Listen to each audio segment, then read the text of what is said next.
Rebonjour à tous. Un retour sur un exercice que l'on a vu la semaine dernière comme application des polynômes et qui est un exercice à la fois très important et un peu singulier par rapport à ce qu'on a fait jusqu'à présent. Et donc voilà le truc en fait, c'est une application de ce que l'on connaît sur la division euclidienne dans les polynômes, dans l'anneau des polynômes, pour calculer les puissances d'une matrice carrée, alors sur laquelle on a quand même une condition. Donc on prend une matrice qui est dans Mn de K, n n'est pas connue. On sait que la matrice A vérifie une certaine équation, donc A au carré moins 5K plus 6 fois l'identité égale la matrice nulle de Mn de K. Et à partir de ça, on demande de calculer les puissances nième, alors grand nième pour pas interférer avec le petit n qui est en rapport avec la dimension, de la matrice A. Et en fait, l'astuce, c'est d'utiliser un truc qui est qu'on va procéder à une division euclidienne et on va faire la division euclidienne, donc je vais écrire DE pour division euclidienne de x à la puissance n par un polynôme qui est un polynôme dicté par l'énoncé en quelque sorte, qui est x carré moins 5x plus 6 par le polynôme P qui est x carré moins 5x plus 6. Alors, alors on fait cette division euclidienne. Comment on fait cette division euclidienne? Alors, d'après le théorème de la division euclidienne, quand on divise x à la puissance n par le polynôme p, il existe deux polynômes, le quotient, le reste. Donc le quotient, je vais le noter q pour être très très original, q fois p plus un reste. Et un reste qui est de degré strictement plus petit que ce par quoi on divise, c'est-à-dire strictement plus petit que 2. Strictement plus petit que 2, ça veut dire de degré 1 au plus. De degré 1 au plus, ça veut dire de la forme ax plus b, avec a et b, deux scalaires, deux éléments de K. Donc plus ax plus b.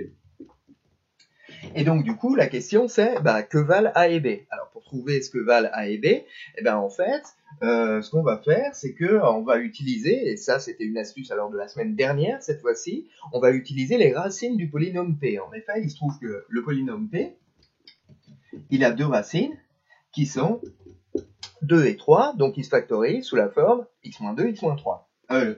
Il a deux racines 2 et 3 et son coefficient dominant est 1, donc on peut l'écrire comme x-2 multiplié par x-3 plus ax plus b. Du coup, cette relation-là, on l'évalue très judicieusement en 2, puis en 3, et ça va nous donner deux équations, et ça tombe vachement bien parce qu'on a deux inconnus, a et b. Alors quand on fait l'évaluation en 2, ce que l'on obtient, c'est 2 à la puissance n, égale q de 2, bon, ok, d'accord, multiplié par 0, ah d'accord, donc le premier terme, il disparaît, multiplié derrière par 2a plus b. 2a plus b. Quand on fait l'évaluation en 3, on a 3 à la puissance n, ici. Pareil, le premier terme va disparaître parce que 3 est racine de x-3, évidemment, donc il va juste nous rester 3a plus b. D'accord? Donc du coup, maintenant, on a un système de deux équations aux deux inconnus a et b, alors que je vais essayer de résoudre sans trop me tromper. Vous faites la deuxième moins la première pour faire disparaître les b, du coup ça vous donne directement la valeur de a. Donc a c'est 3 puissance n moins 2 puissance n. 3 puissance n moins 2 puissance n. Et b c'est 2 à la puissance n moins 2a. B égale 2 à la puissance n moins 2a.